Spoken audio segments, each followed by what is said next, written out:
quiet Sunday evening in the picturesque coastal town of Nairn, Scotland. The streets are peaceful, the air is crisp with the chill of late November, and inside a modest home on Crescent Road, a family is settling in for the night. As two young children play, their father, a respected banker, unwinds after a long day. Then a knock at the door, and within minutes a life is stolen, and Scotland is left with one of its most perplexing mysteries. Welcome back to Legends May Live, where we explore the strange, the mysterious, and the downright eerie. Today we're looking at the case of Alistair Wilson, an unsolved murder that has haunted investigators for nearly 2 decades.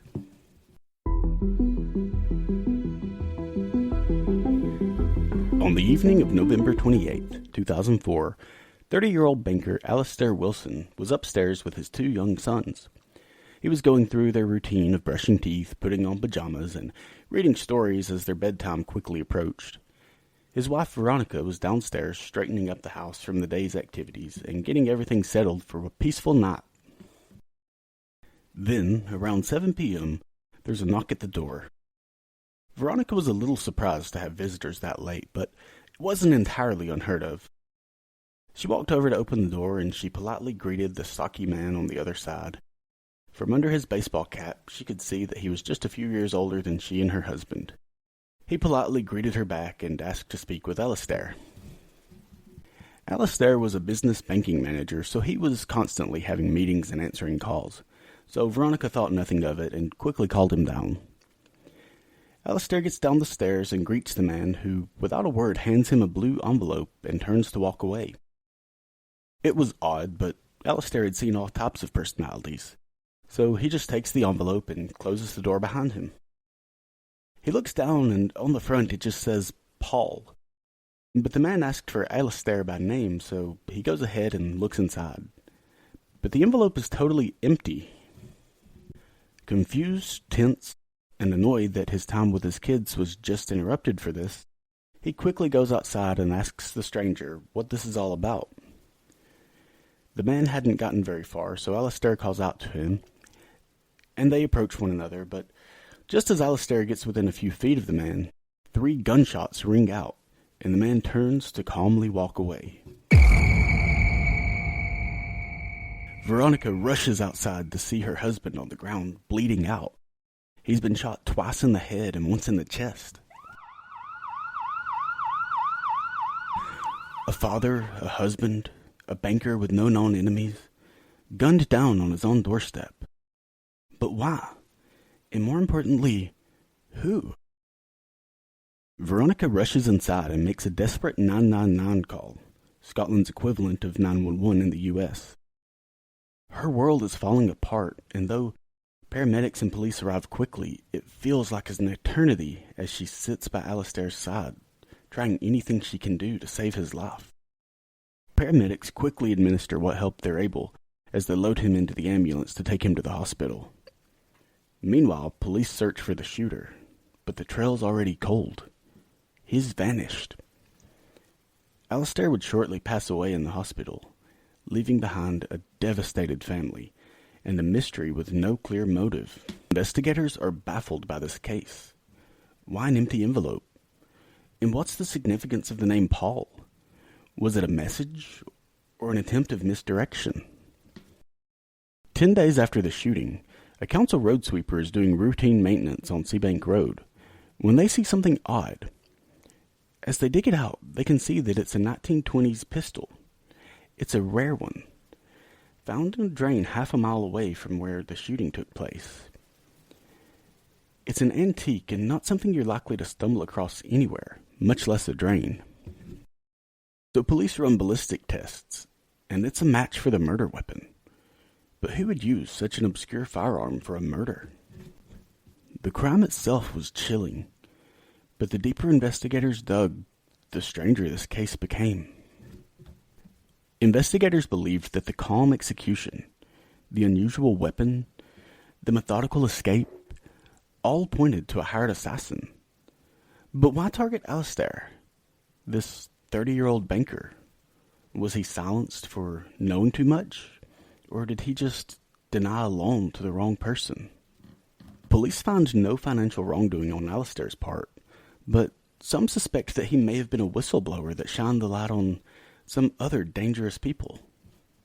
Another possibility is that someone was angry over a decking project outside the Havelock Hotel, which Alistair had objected to. Would someone really take that drastic of revenge over that sort of dispute? Still, others continue to wonder about the name Paul that was written on the envelope. Was the killer at the wrong house, targeting the wrong man? But he had asked for Alistair by name. But one witness report gives a clue. A month before the murder, 2 men were seen on Nairn Beach holding a gun. One man was in his 20s, and the older was between 40 and 60 years old. The man Victoria met at the door looked to be around 40. Could it be that the older man was the killer? Were they testing the weapon that would later destroy a family? Again, just a few days after the murder, a man was sitting in a bar enjoying a drink and unwinding when he starts to tune in to the sound of crying just outside. Now, the front of the bar opened to the public, so it was easy to hear what was going on the streets. The crying was coming from an elderly man, and it wasn't just crying, it was full-on weeping. The witness could hear him saying, "My son did something bad." Could this be the key to the case? Unfortunately, this case offered no identifiable motives. Alistair had no known enemies, no criminal ties, and no apparent reason to be targeted. If that wasn't enough, there were no security cameras in the area, and the killer left no DNA, no fingerprints. Then there's the murder weapon. Police were unable to trace the gun, so even that gave them no leads. Then there's Veronica's account. She said the man was likely in his 40s. He had a stocky build, and he was about 5'6" to 5'10". But the average height of a man in Scotland is 5'9". So, though police were glad that they had an eyewitness, it didn't narrow down the search very much.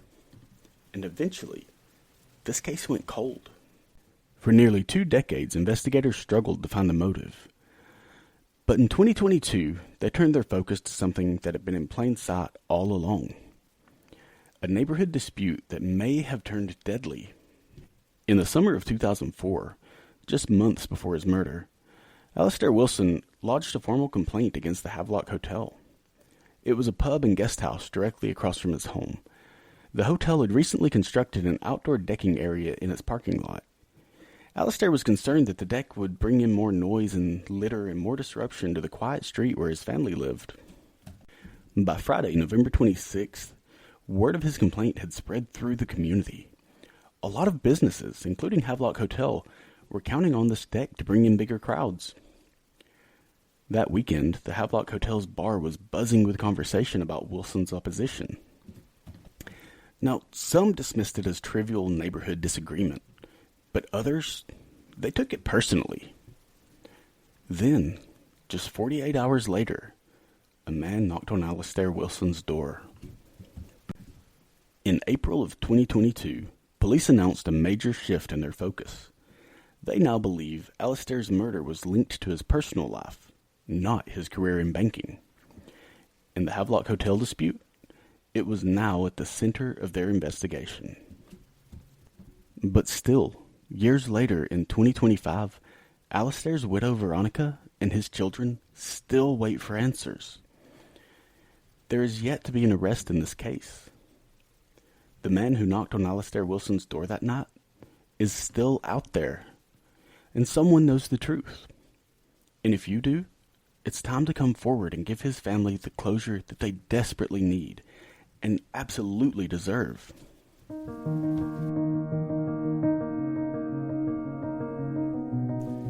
That's it for today's episode of Legends May Live. If you enjoyed today's episode, please be sure to like, subscribe, and send to a friend who loves a good mysterious tale. Until next time, keep your eyes open and keep a lookout, because legends may live.